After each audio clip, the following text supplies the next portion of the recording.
B, C, D, E. Ito.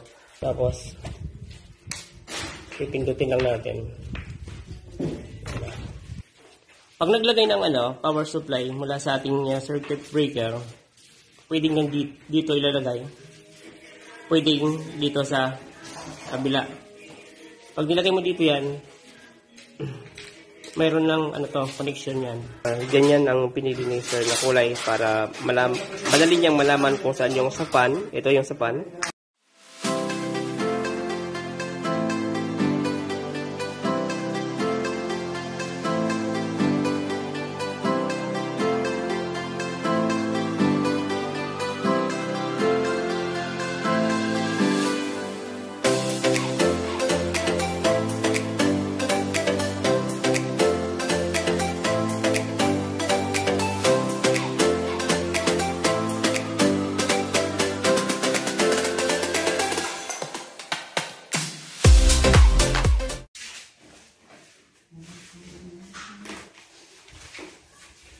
So, yun guys, update sa ating ginagawang bahay dito sa Bulacan. Magkakabit na kami ngayon ng mga ilaw dito sa area ng kitchen. So, yung part lang muna na to guys. To. So, papakita natin kung anong mga litra yung mga ilaw na ikakabit natin dyan. At anong number. So, itong ginagawa ni Walter ngayon ay nililipat niya yung ibang return kasi nagkaroon ulit ng reshuffle yung ating switch. So gusto ni boss yung switch 1 ay nandoon. Tapos ito sa 2. At ayan, shout out muna sa kay Boss Tolitz na gumagawa ng ating drywall. So ayun. So ayun guys. Ayun na nga yung kanyang mukha ng kitchen. At dito sa grahe, yan, nagtatalis sila. Ayan, shoutout sa kay Paring Katkat. Ayun At kay tatay na nagtatiles. Tatay ni Boss Tolitz. Tapos may aircon na pala. Nakapagkabit na pala ng aircon dito. Ayan yan. Yun. May aircon na si Bossing. At yung kanyang condenser nandito. Yung ating nilabas doon na supply, ayan, nilagyan nila ng NEMA enclosure nandoon sa gilid. So yun, balik tayo dito kay Walter.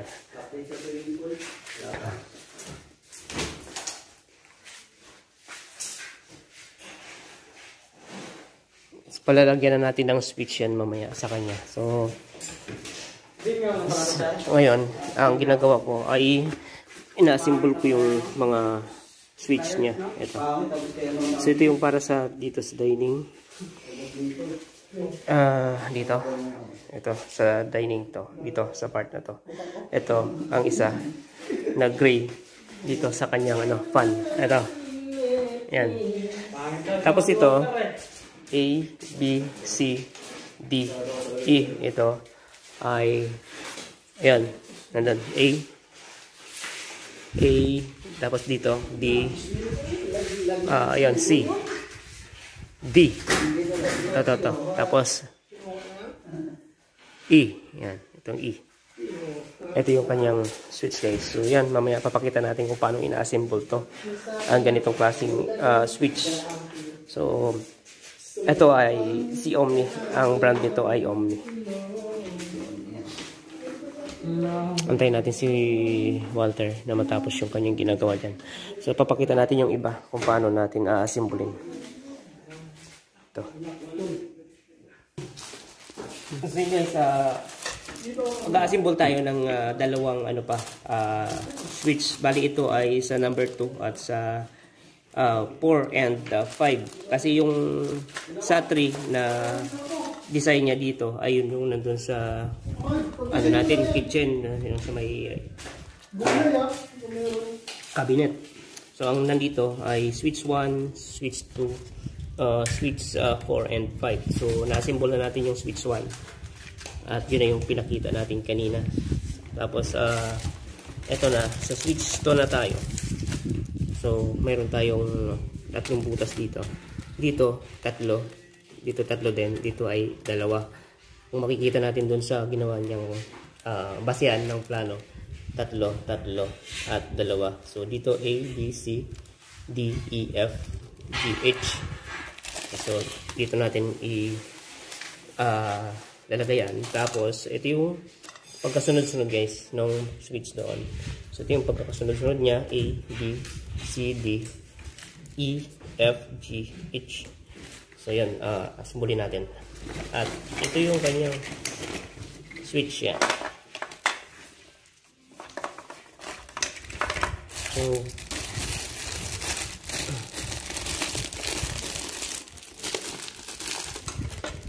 punitin na natin yan.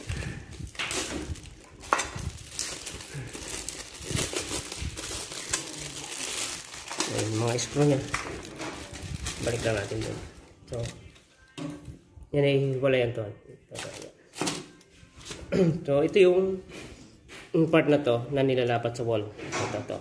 Yan. Ito yung flat.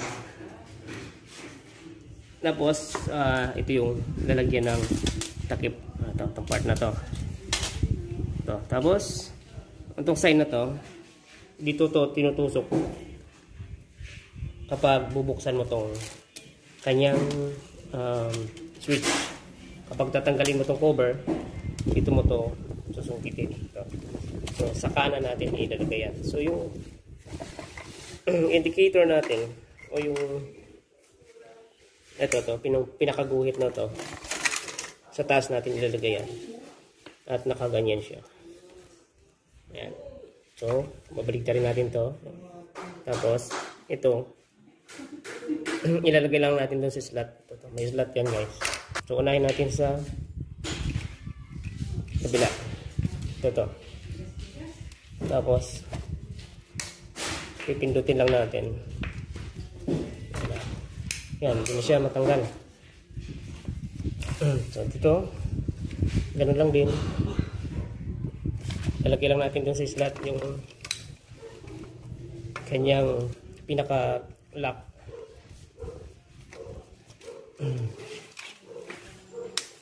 Yan, tapos pindot.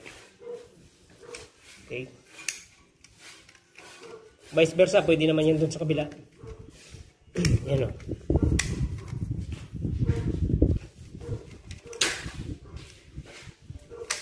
Yan. So, ganun lang. Tapos, papakita natin yung dito sa baba. Para sa tugang ito.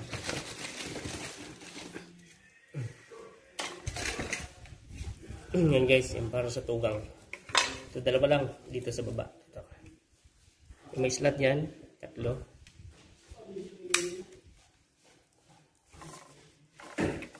So, paligtarin natin pag mahirap doon. Tapos pinot yan.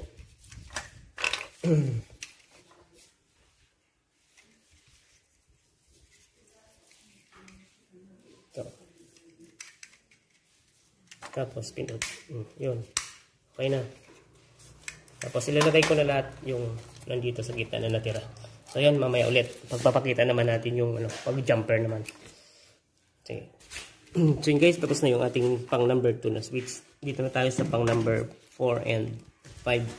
So ito yung natitira nating plate ng isa.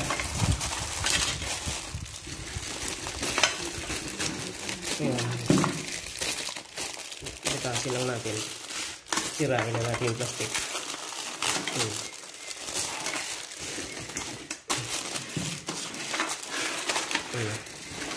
Tanggal natin yung cover. So yun. Lagay lang nung kanina. 1 gang lang dito, 1 gang dito. So bali yung switch B sa kasi pinagsama na dito sa isang plate. Yan. Nagsama na dito. So ito yung kanyang 1 gang switch. So slot na paglalagyan natin nandun sa gitna. Ito, papasok natin doon.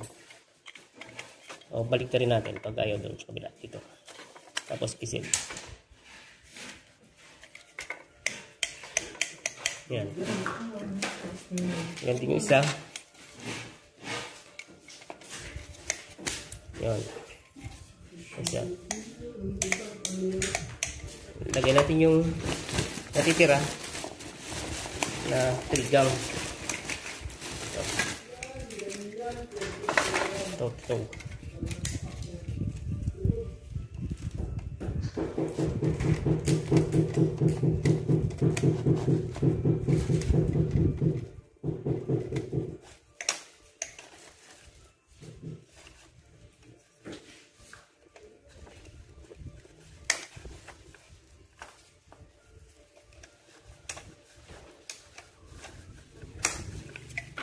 So, yan.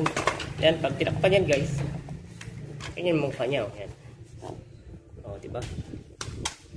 Okay, so sa pag-jumper naman ito, so yun guys, papakita naman natin yung paglalagay ng jumper. So, sinukat na natin yung ating mga wire para sa mga pag-jumperan dito sa ating mga switch. So, ito, mahaba, dalawa, ay para dito. Dito. Tapos yung isa doon. Okay, so balatan lang natin yung dulo.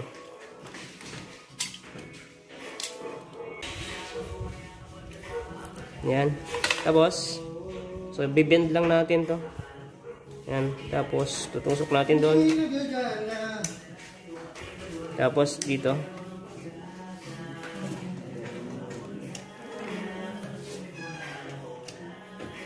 Yan, tapos hawiin lang natin yan guys. Yan. Tapos ito, jumperan natin papunta doon para magkaroon naman ng supply itong nandito. Ito dala, ano ba pang... Kasi breaker pa doon. Hindi. Ha? Hindi. Switch lang yun. Switch lang.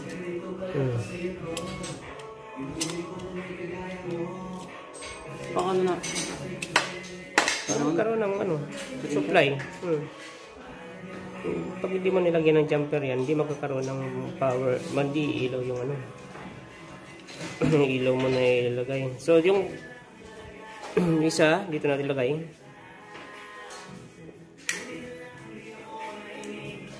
Tapos dito. Maiksi pa, tao na ilagay. Ano pa?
Dati naman isa ko.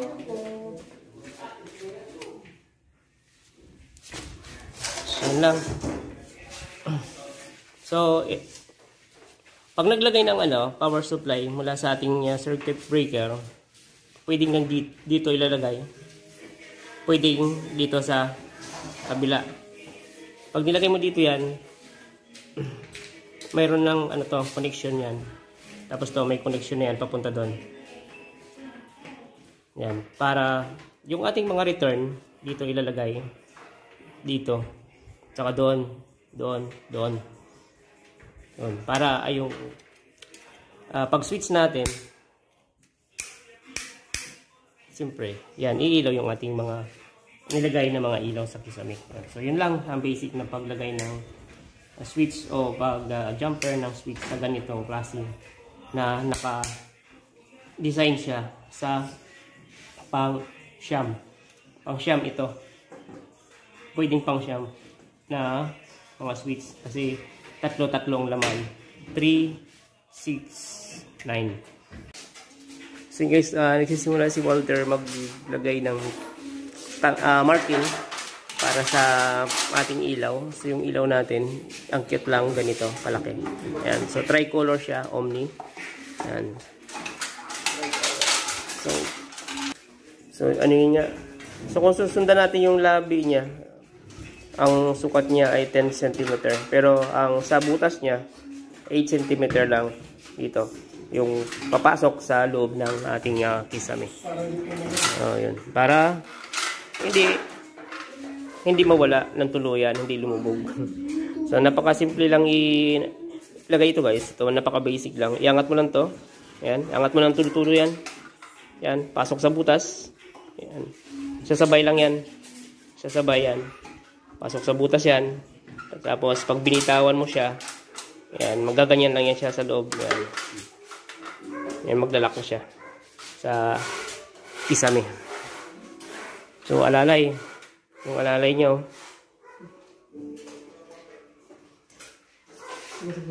Yung kinakabit ni Walter ay sa number 2 na ano yan. Ilaw. Oo, ito kasama to.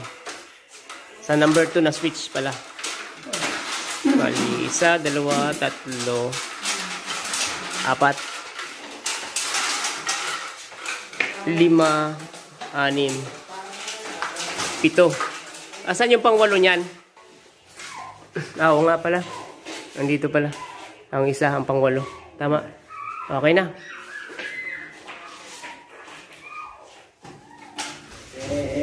So, yung ating switch yan. Kakabit na ni Walter ito mamaya. So, bali, ganyan ang pinili ni Sir na kulay para madali niyang malaman kung saan yung sapan. Ito yung sapan. Yung para dun. Yan. Hindi kasama yan tira, sapan yan. Wala pa siyang ilaw para dyan. Wala. Ito ay dito. Yan, dyan. Lagyan mo lang ng ilaw ito, yung sa switch 1. Ayan kasi, wala pa siyang para dyan. Pero, dapat hindi mo pinasok yon kasi ano yan dyan eh. Nakadrop yung ano niya dyan. Ilalagay. Madudukot pa ba?